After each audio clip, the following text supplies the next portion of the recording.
Hey, I'm Mona. This is Chit. So, in case you guys saw the previous video, I'm not sure. I wanted to talk about drug use today. A lot of people use drugs because of trauma. A lot of people that are in jail turn to criminal activities because of trauma. Yeah. Um, when we're born, we don't come out of the womb like, I want to be a drug addict or a criminal or anything like that. It's something that we're taught growing up. It's our environment. We are a product of our own environments, right? And, I've had my share of drug use issues, like since I was very young. And, I noticed that, just recently, within the past 3 years anyways, I have noticed like the trends of my own personal drug use. When I was younger, I turned to drugs because I had a toxic family. I had a toxic and abusive family. I ended up going in the military. I did fairly well over there. Yeah, I did. I got awards and everything. I even got bumped up a couple ranks while I was there for, doing well. It's getting warm. Actually, let me turn off the heater. That's what it is. And so when I got out, everything was fine until I was dealing with more trauma and abuse in my life because I married somebody who was basically, abusing me and traumatizing me, him and his family. And when I separated from that, because it was apparent to me that I was not happy there. And once that person told me, no one's forcing you to stay here, that was my ticket out of there, right? Because I wanted so hard to keep my marriage together because my parents couldn't do that on their own because they were both toxic anyways. You know what I mean? They both ruined all their own relationships. And it's not because them single-handedly ruining it. It's because they chose wrong or they acted in a wrong way or whatever. Like for my mother, I did notice that she chose a couple alcoholics, and that's because her father was an alcoholic too. So she children, when they grow up, they usually are drawn towards somebody who was the patriarch or matriarch in the family, right? So I was basically choosing people based on my fathers. I had two. I had one good one and I had one bad one, right? I noticed that I was choosing men that kind of were similar to my dad, and I don't know, because, that's how I grew up and that's how you eventually choose. And then I realized, like, no, that's not a good idea because that's what I found attractive. You know what I mean? Even though I was never daddy's little girl, I was daddy's little abused child, like my whole life. But that's just how the mind works, And then I married someone that was tall because, see, my real dad's pretty short. But the good dad I had, my stepfather, he was pretty tall and he was gentle and he was nice. I never experienced any abuse from him, but I chose somebody who was tall, who seemed nice, right? But this person wasn't. He was so abusive and so terrible and just so manipulative and everything. I mean, he told me what to wear, how to wear it, putting on my makeup, telling me what to wear for makeup. It was terrible. It was just an over-controlling situation. I lost my education because I stayed with that guy. I could have still been in the military. He gave me an ultimatum when I was pregnant, and that's why I got out. I should have just followed my own instincts on this and just done what I wanted to do. But the problem here is I was a weak person, because I wanted the marriage. I wanted it to be good. you know what? If you have to work so hard to keep your marriage together and the other person is not compromising with you, don't stay in that. Don't stay in that. That's abuse. That's control. That's narcissism. All that stuff. Don't stay in that. Because once I had that ticket to leave, I left. And I went to my dad, of course, got more abuse from him as an adult, you know, both ways, always telling me that I was trash and I'm no good and I can't do nothing and I can't go nowhere. And just terrible, terrible. I forgive him, right? I forgive him. I forgive him alone in my own privacy, right? I don't ever want to go back and see him ever again. Because it's for my own mental health and safety. You know, you don't want to stay around people who are abusive to you or abusing you. You don't want to be around all that because it's going to traumatize you again. And then you're going to fall into bad things, you know, criminal activities, drug and alcohol abuse, whatever, right? So, I'm not crying. I'm just hot. Whew. Get some fresh air in here. So, you know, when I left my ex-husband, like I was traumatized from that, and my life kind of went downhill and everything, and then I started using drugs, and then I lost my son. They told me I was dangerous because I became suicidal and all that, but I've been suicidal since I was a child, though. Okay, that didn't just start. I tried to do that when I was a child also,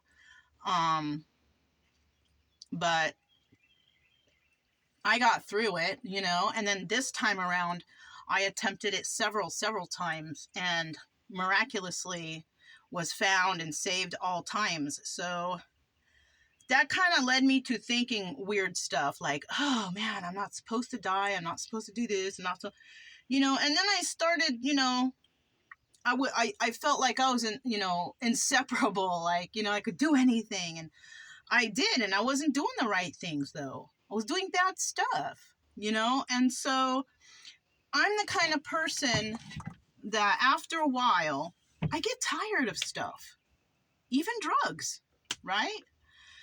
And it came to a point where, you know, I ended up losing my son.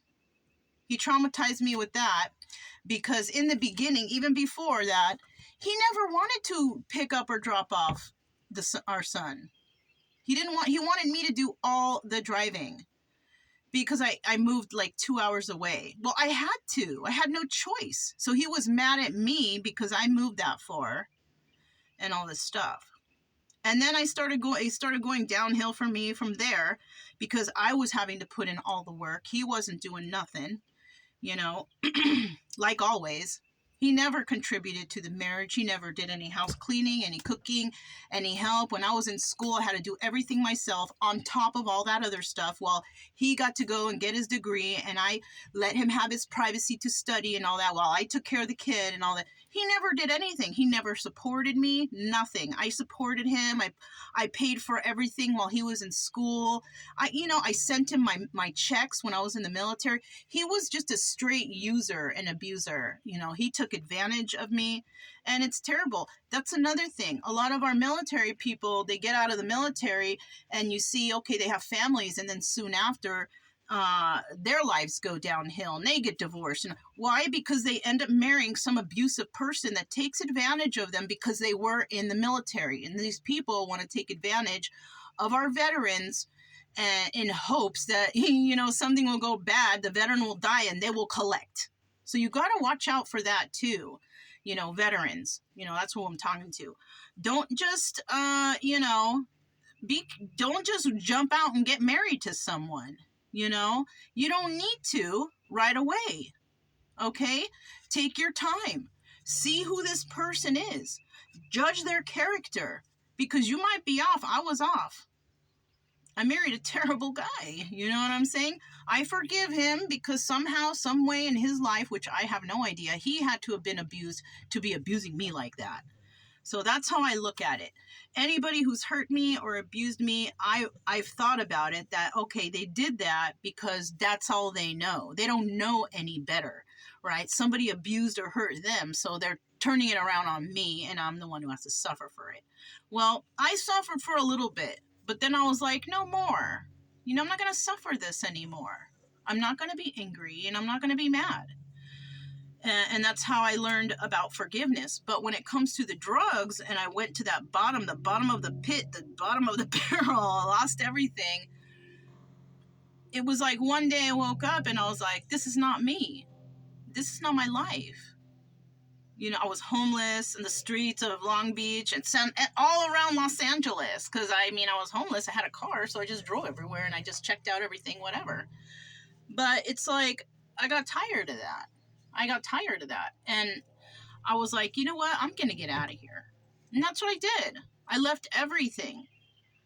You know, I left everything behind and I went somewhere else. And you know, if you're suffering from drugs or alcohol abuse and you're getting tired of it too because you see your life is not going well and you know that you are worth more than that, you have to get away from where you're at. You have to get away. Alcohol's harder because you can just go anywhere and buy it. So you can get your alcohol and go in the wilderness and then get all messed up. And, you know, you can even die from alcohol intoxication, whatever. That's a little harder. You know what I'm saying? You have to have a strong will to just say no. Just say no. That's why alcohol abuse is so hard to kick. You know what I mean? I suggest using, you know, marijuana or something like that. But people tend to mix that stuff, and you know what I mean? I don't know with that. For me, I was just like, my will is strong. I was just like, you know what? I don't want this anymore. I do not want this. And I also, I would speak a lot, you know, even though I had no one around, I would speak to God, right? This was before I even broke open the Bible or anything like that. I just had my own way, right? And so basically, that's how I did it. You know, I spoke to God. I thought about what I wanted to do next and asked for strength and all that stuff, right? The neighbors are coming back. But yeah, that's how I did it. And I had to move away from everyone and every place that that I was using drugs at. So while I did that,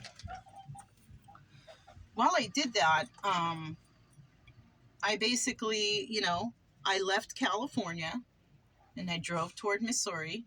I wanted to drive towards Missouri because it was someone I really cared for over there, but I found out that person to be very toxic too.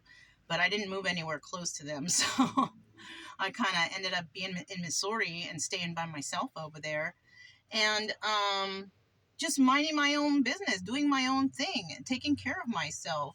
And because I didn't know anyone, there was no one I could get drugs or anything from. I'm not very good at going out and, hi, my name is Mona. How are you? I'm not good at that. So I kind of mind my own business. The people I do know out here, it's because I met because of Brian or Chica, because people like dogs, you know. But the main thing that you have to do is you have to know and you have to want to not want to do that crap anymore, right? You wanna be that person that's like, I'm done. Brian! They have a boat, so they have a lot of commotion going on over there. The doggies are interested, so. But yeah, you know, if you are using alcohol or drugs or whatever, you gotta get away from everybody else who does that. That is like the first step. No, the first step is like wanting to do it. Second step is you gotta get away from all those people, right? If you don't have the finances or whatever, you can always go to shelters and stuff. Chica! You can always go to shelters and stuff, but see, people don't want to go to shelters because there's what is that called when you have to be back at a certain time, you know, like a curfew. People don't like that, but if you want to fix yourself, you will do that. You know what I mean? Another thing is, like, people don't want to, you know, a lot of people actually do, they want to be on welfare and get those free checks, but you know what, those checks are meant for you to get back on your feet and then you don't need them anymore, right? Welfare services, they provide you with classes and education on stuff to help you get on your feet, but people don't want to do that, right? Or they don't have time, or they don't, because they're also taking care of multiple kids or whatever. That's another thing. People on drugs and having all these kids, and it's kind of sad what we got going on out there. But if you're a person who you don't have those responsibilities, you can get out of this drug abuse for yourself. You know what I mean? Um, I was able to just separate myself from everything and everyone and be alone, right? Um, I have a pretty strong will. And if somebody wakes up one day and you're like, this is not me, and I don't like this, I don't like to live this life, you gotta get away from there. Like, I see all these videos of places with people like wandering the streets and they're all on fentanyl or whatever that crap is they got going on. That stuff can kill you. Those people, it's like almost like they've given up. And some of those people, they don't want to go into the shelters because they don't want to have these curfews. Well, you got to make sacrifice. You have to sacrifice if you want to get better. It's not fun, but you got to do it. And I know it's easier said than done, but it's all mental. You really, really have to psych yourself out. You really have to tell yourself, look, I don't want to do this. Because you know what? There's probably a lot of people out there that hope that you kill off and die from your drug use because they just want you out of their life or out of whatever. Because that's how it was for me. I do know that there's some people out there that just wish I was dead. Wish I would just overdose somewhere and die. And it's probably for benefits or something like that. Because I was military. But regardless of the fact, I'm not going to let them have that satisfaction. And you shouldn't either if you're suffering from something. Think about that. That's what got me driven to clean up my act. Was like, you know what? These people want me dead. They don't want me around anymore. They don't care. They don't care if I have a blanket out here. They don't care if I have something to eat. Why don't I just fix myself and rise up on my own and show these people, like, you know what? You didn't win me. You didn't beat me. I'm a survivor and I can make it through. And you can. You can. You just got to believe in yourself. You got to believe that you want to live, that you want to be happy, that you can have a better life than being on drugs out in the streets. Yes, mind you, I'm not living at a place right now, but I chose this. I like this. I like to be out here in nature, and nature is one of the best healers. One of the best. And if you can get out and get away, I mean, I've seen couples like in their little SUVs just going and camping all over the place. You can do that too, you know, if you can afford to. Like, if you have some sort of benefits, or if you can work remotely or something like that, you can do it too. And you know what? You're going to save a lot of money. It's going to be cheaper if you don't overspend. You don't buy junk. You know what I'm saying? I don't buy junk. Like, I can show anybody what's in here. There is like nothing that anybody wants from in here, right? It's just all like, but I enjoy it for myself. I have exactly what I need, and this is how I like to live, you know? And if you're having problems with the drug and alcohol use, maybe you just need to get away, right? Because there's so many people suffering in these big cities and stuff, and they're on drugs, but they're around all the wrong people. They want to be around the party crowd, or they want to be popular. Why? Why? For what? They want to have the biggest and best toys. Why? For what? You can't even use these things all the time because you got to work to pay these things off. I mean, like, think about it. Think about stuff. You know what I mean? So, I mean, that's how I did it. If that can help anyone else, like, I'm trying to do this. Okay, you can get help. Social services can help you, but don't stay stuck with that, and don't use the money for bad stuff. Use it for exactly what you need. Take the courses that they offer and straighten up yourself, deal with the curfew, deal with whatever you have to do to, get straight. See, some people, they just don't want to do it. You got to sacrifice. You got to sacrifice in order to get ahead. And that's what I did. And you can do it too. I don't know. It came out kind of choppy, this chit chat. But you can find help if you need it, but you got to have that will to not want to do it anymore. You have to be like, I don't want this crap anymore. I don't want to feel this way anymore. I don't want to wake up. And I do know that, some drugs you have that after effect. I did too, because I was doing the meth, I was smoking it. Because somebody showed me that, an ex-boyfriend showed me that, and so I got stuck on that for many years. And but I woke up one day like, ugh, I don't want this no more. Like, it was a bit like a yuck, you know what I'm saying? So I ended up just separating myself from the whole entire, like, I left the whole entire state. I drove like 2,000 miles away, and I just planted myself somewhere else. I didn't know anyone. And yes, I did feel the after effects, but then I was smoking weed. Weed was helping me. But then I ran out of the weed because I moved to a state that it was illegal, and I didn't want to get in trouble. So I was just like, well, I guess I'm not going to do this here, And yeah, it was fine. I gained a lot of weight. I didn't look beautiful. I was very heavy because I replaced whatever with food. But after a while, and your body starts to get different, then you start thinking you start thinking different, and you start thinking, okay, I want to do something for my health. I started eating better. I started exercising, things like that. So, I mean, it's all step by step, you know. I don't even know how long I've been sober from that stuff, but like, I have no need for it, and I don't want it anymore. And I've even been exposed to it and have refused it. And that's how I know that, like, I'm done. Over here, they have the weed shops everywhere, but you know what? I don't, at first I was like, oh, should I go in? But no, I haven't been doing it. Why would I want to break that? You know, I had to like catch myself. Like, no, I don't need it. I'm happy. I don't need anything like that to alter my mind, because I also realized that once I stopped using it and time went by, like, my mind started working better. I started thinking more logically. Reading came very smoothly for me.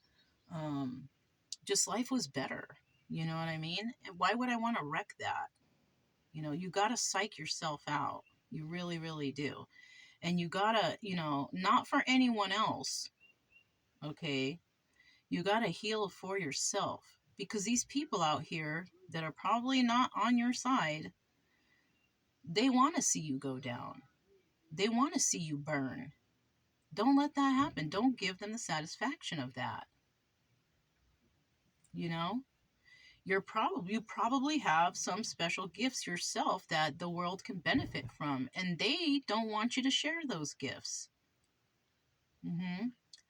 Could be like the gift of healing, healing yourself from alcohol and drugs. Everybody always wants to know, how did you do it, if they're on it, because they want to get off it too. Maybe that's the gift you have, or the gift that you should share, is how you got off these things, and what you did, and the sacrifices you made. People, instead of looking down on you, will begin to look up to you. And then those people that really don't like you, they're going to be upset. They're going to be upset that you made it through whatever, and that people are looking up to you and asking your advice, and how did you do it, and can you help, or whatever. Those people aren't going to be very happy, but screw them. They weren't there for you when you were at your lowest anyways.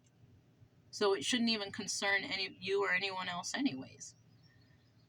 Just be happy that you can make it through, because you can. Listen, if I can do it, you can do it. All right? Because I've had a lifetime full of drug use, and I've been able to get off of it. I'm going to be, 52 this year? Yeah. What do I have to show forth in my life? Well, I did well in the military. I succeeded with that. I didn't graduate because, with the toxic family and people I had around me, that kind of got screwed up. But you know what? I feel like I took enough classes that I can apply to everything in my life right now, so I don't really need that. I just, my accomplishments are, that I've made it through this drug use that I used to have, the drug abuse that I was dealing with, and the traumas that I went through, because I've also realized how to relieve myself of these traumas by forgiveness. I also added, Jesus and God into my life, in my own way, though, not the Bible way, in my own way, what I've found. through my own learning of the Bible, not by going somewhere and having someone give me their interpretation. No, I interpret it myself. It's getting kind of long, the video, but it's okay. So, you can do this too. And I guarantee you, once you do get through it, I mean, you're going to want to share this with others, and you should, because we need people to heal themselves, to teach others how to heal themselves, because we shouldn't have so many traumatized people out here. That's why you see all these people on drugs out here and zombies, because they don't want to deal with their traumas. These are all traumatized people. These aren't people that just woke up and said, I want to be a drug addict. No, they're traumatized. They're trying to drown out these traumas, and they need help, right? But there's no one out here to help mental health people. They just prefer that they go over there and they die from drug use or whatever, suicides, whatever. Yeah, our mental health issues in the States are absolutely horrible because no one wants to help anybody. They want to push more drugs. That's another thing, and people have adverse reaction to these drugs. I did. I can't take any pharmaceuticals. I'm afraid of adverse reactions, and that's why I don't. So I always look for natural ways to deal with things, and that keeps me busy too. It keeps my mind off the drugs. It keeps my mind off the stress or the traumas, because I'm trying to look up, okay, what is good for this? What is good for, it takes time to study and to look things up, So, I mean, I found my niche, and everybody's got their own niche. You could be a very creative person, and then you turn alcohol and drugs, and then you stop being creative anymore, and this, that, and the other. But once you get off it, that creativity will come back. It will come back. After a while, after your body heals, after your mind heals, it will come back. But it takes a lot of work, and you can do it. You can do it. I wish, if anybody's watching this and you're like, it's so hard, I wish I could just give you a big hug and tell you, you can do it. You really, really, really can. Don't let these people, put you down. Don't let, you have to have that will to want to stop. And, if you're watching this and you've watched it all the way through, it's because you probably do. You do want to stop. You got to get away from these people around you. These people around you, maybe they don't use drugs, but they talk crap to you because you do. Those people are probably the ones that cause you all the trauma. That's why you got to get away the best you can. You can go to other states, and you can go to the welfare systems and say, look, because when I went to Missouri, I remember there was a place called 2 Points or something like that. They will house you there, and then they will help you get a job, and then you pay a portion of your pay. They help you get on your feet, and then you can go when you're ready. Yeah, that place is good for people. They don't have those everywhere. But I mean, I suggest that if you can, to go to a different state than where you are now, and try to start a new life somewhere else, by yourself if you have to. If you don't have family or kids or anything, yeah. But if you're going through traumas and you're drug, just get away. That is the main thing. Get away from the trauma. Get away from these people who put you down. Get away from these people who make you feel bad. Get away, even if it's in a completely other town, right? Maybe you can't leave the state, but you can leave that town completely and go to another town and get help there, and just stay away from all those toxic people, and you will be able to do this. That's one thing that people don't understand, because they don't want to be alone, and you're not alone. You always have God. Well, that's what I say. You might not believe that. You might believe in something else, whatever. But there's always somebody who can help you, and you can do this on your own. You just have to want to. You just have to know, you're going to be alone at many times. You're going to feel lonely. You're going to feel that weird feeling like you wish you could do this, that, and the other. But just sleep it off. Go to sleep or do something. Do anything you can to forget about whatever this is. I just saw 2929, which is 1111. So there's your enlightenment right there. It's going to be hard. It's going to be stressful. And you're going to feel pains. Let it be. Sleep it off. Do whatever you can to get better, because you can. So that's all I have. Sorry if it came out all choppy. It was more motivational, I guess. I don't know. I try to say how I did it, and I know that many of you can out there can do it too. And I don't know. I hope you guys are well, and I hope that everybody is trying to build their will up to try to be a better person, because you can be. If you're using alcohol or drugs or anything, like, you can heal yourself. You can get off these things, and you can feel normal again, and your brain can work better again if you get off that stuff, you know. Um, but that's all I have. And I'm Mona. This is Chit Chat, and I'll talk to you next time. Bye.